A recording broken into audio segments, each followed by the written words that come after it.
Hey, what's up? This is Chris Cooper again, author of Prophet of God. I'm just going to pick up where I left off in the last blurb in chapter 4. Uh,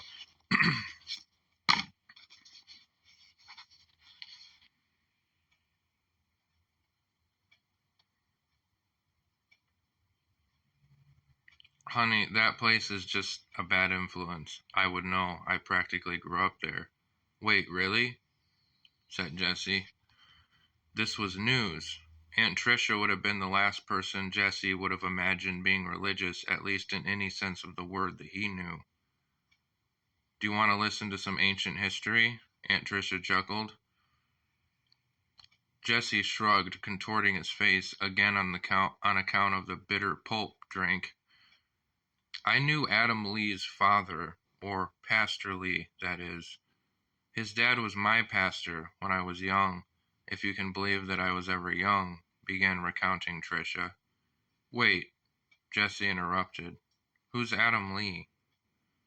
He's the bigwig now, dear. Oh, you mean Pastor Lee. Yeah, duh. Anyway, Lee Sr., Adam's father, was the pastor when I was there.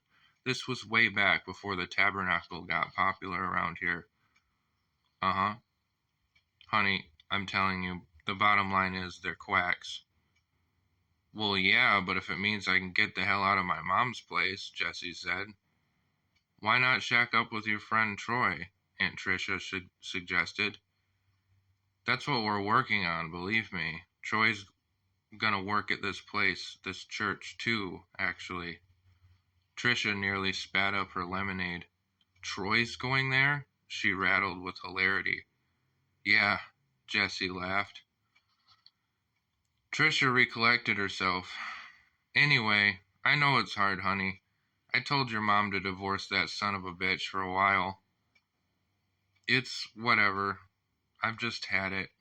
And if it means dealing with some weird church for a couple of weeks or so, you know, Troy was telling me they're going to pay pretty well too, so...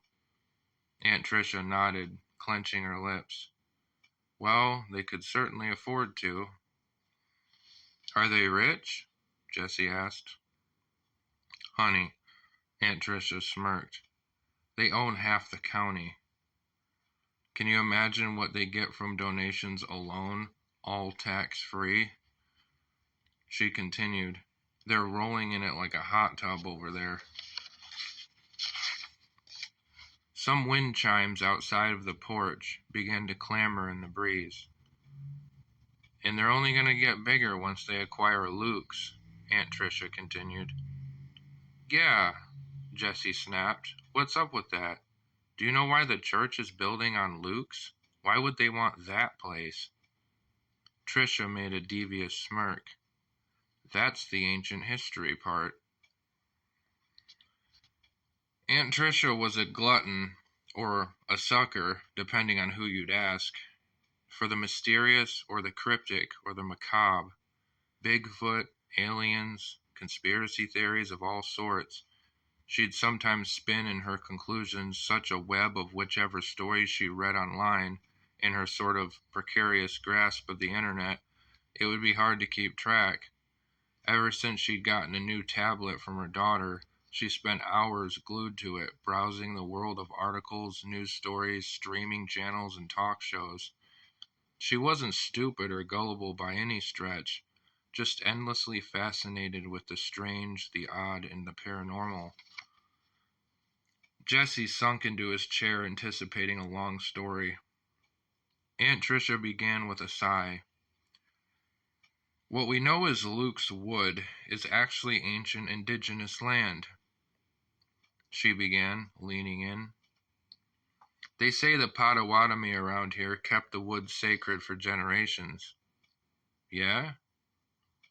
Story goes, honey, sometime in the 1600s, Frenchmen wound up around here, led by a zealous priest named Lucas Dupuis. They were mostly surveying for the fur trade, and of course for converts, but the priest had other ideas. Jessie just nodded. Legend says Dupuis was obsessed with finding the fountain of youth claiming he'd read allusions to it in the Bible, here to be found in the so-called New World, a spring or lake which supposedly held the waters of eternal life. In that dump? Jesse laughed. Honey, believe me, the white man ruined everything around here. This used to be such beautiful land. Uh-huh. Anyway, the expedition group Dupuy led began to get impatient with him and thought he was going crazy. The church back home, which financed his expedition, was growing irritated too, after months and months of finding nothing. That is until they ran into some locals who claimed a spring like that did exist, and it was in this area of Michigan. Many of the indigenous people referred to the spring as Kokone since time immemorial. What? Jesse feigned interest. Yup.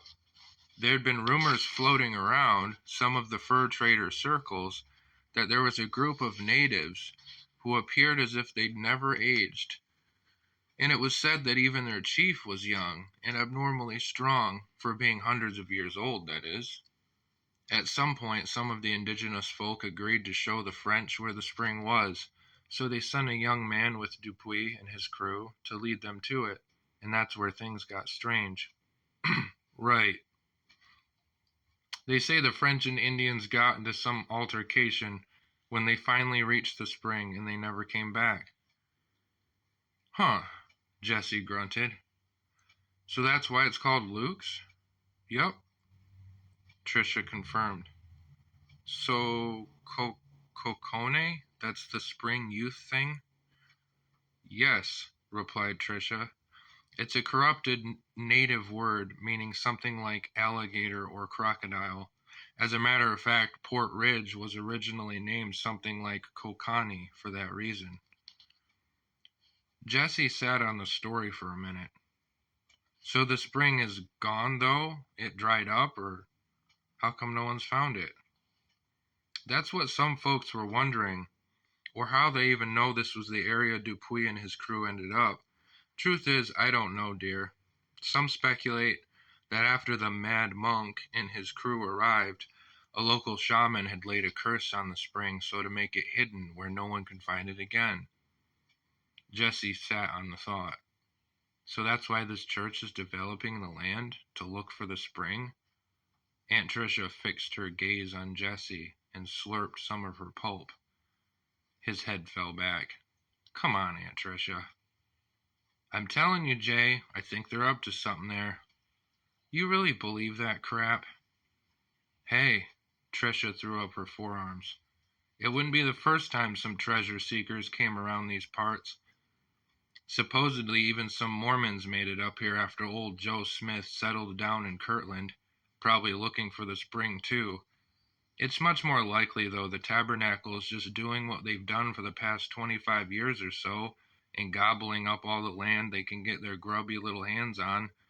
A lot of money to be had in tourism, too, you know.